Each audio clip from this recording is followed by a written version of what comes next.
Hello દોસ્તો, સ્વાગત છે તમારું। આજના વિડીયોમાં આપણે વાત કરવાના છે ઈ સમાજ કલ્યાણ પોર્ટલ વિશે। દોસ્તો, ઈ સમાજ કલ્યાણ પોર્ટલ ઉપર વિવિધ સરકારી યોજનાઓની અંદર ઓનલાઈન ફોર્મ ભરીને તમે ફાયદો મેળવી શકો છો। કેવી યોજનાઓ તો તમે જોઈ શકો છો। પંડિત દીનદયાળ આવાસ યોજના છે। અહીંયા સમરસ છાત્રાલયની અંદર તમે પ્રવેશ મેળવવા માંગતા હોય તો કોઈ પણ યોજનાની અંદર ઓનલાઈન ફોર્મ ભરવા માટે અને લાભ લેવા માટે તમારે ઈ સમાજ કલ્યાણ પોર્ટલ ઉપર રજીસ્ટ્રેશન કરવું જરૂરી છે।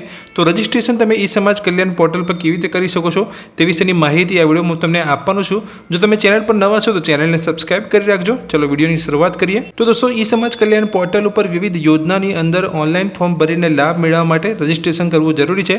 तो रजिस्ट्रेशन करवा माटे सर्वप्रथम तमारे ई समाज कल्याण पोर्टल वेबसाइट पर आववानुं छे। ए माटे तमारे तमारा मोबाइल में गूगल में जवानुं छे ने गूगल में जईने तमारे सर्च करवानुं छे ई समाज कल्याण। जेवुं तमे ई समाज कल्याण अहींया सर्च करशो गूगल नी अंदर तमने जे अहींया ऑफिशियल वेबसाइट छे ई समाज कल्याण नी तमने जोवा मळशे।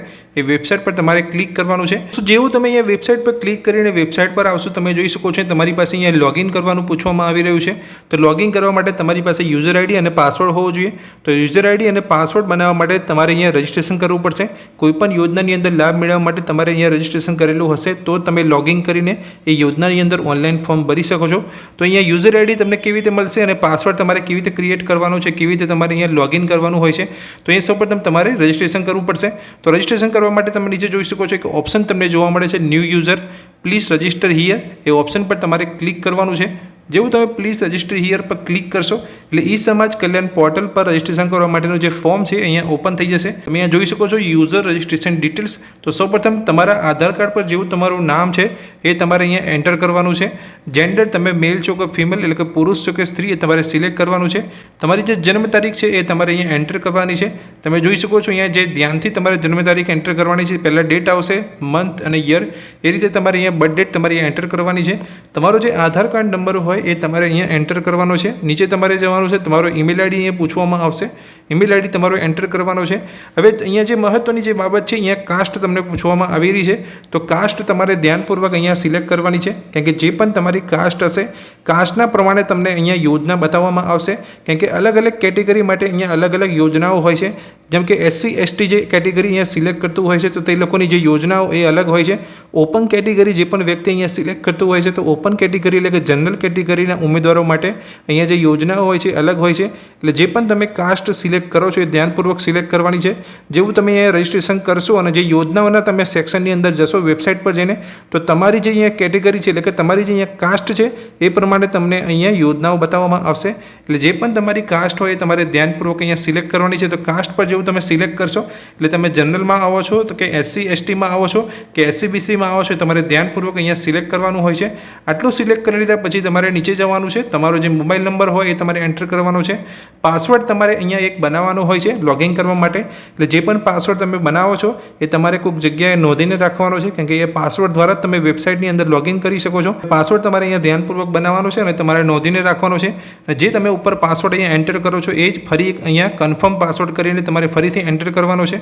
અહીંયા જે તમને કેપેચા જોવા મળે છે એટલે જે ગણતરીનો જે કેપેચા જોવા મળે તેની ગણતરી કરીને આ બોક્સમાં તમારે એન્ટર કરવાનો છે અને રજિસ્ટ્રેશનના બટન પર તમારે ક્લિક કરવાનું છે। એવું તમે રજિસ્ટ્રેશનના બટન પર ક્લિક કરશો એટલે તમારા મોબાઈલ નંબર પર જે તમે અહીંયા એન્ટર કર્યો છે તેની પર એક યુઝર આઈડી આવશે।